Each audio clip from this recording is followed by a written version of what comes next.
Severe aortic stenosis അല്ലെങ്കിൽ aortic regurgitation, അത് വാൽവിൽ ഉണ്ടാകുന്ന ചുരുക്കം അല്ലെങ്കിൽ വാൽവിലുണ്ടാകുന്ന ലീക്ക്. ഇത് മുൻപ് നമുക്ക് ഇതിന് ഓപ്പൺ ഹാർട്ട് മാത്രമേ ഉണ്ടായിരുന്നുള്ളൂ, വാൽവ് റീപ്ലേസ്മെൻ്റ് ആയിരുന്നു.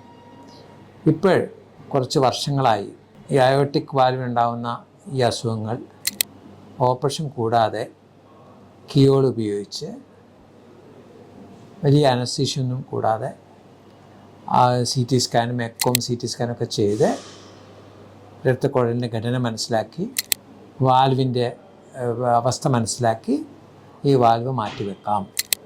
ഇതിന് ടാവി എന്ന് പറയുന്നത് കുറച്ച് കോസ്റ്റ്ലിയാണ്, എക്സ്പെൻസീവാണ്. എന്നിരുന്നാൽ കൂടി നമുക്ക് ഇത് ഓപ്പറേഷൻ ചെയ്യാൻ പറ്റാത്ത വ്യക്തികൾക്കോ അതല്ലെങ്കിൽ അത് ചെയ്യാൻ സമ്മതമില്ലാത്തവർക്കോ അത് വേണ്ടാത്തവർക്കോ ഈ ചികിത്സാ രീതി ഉപകാരപ്പെടും.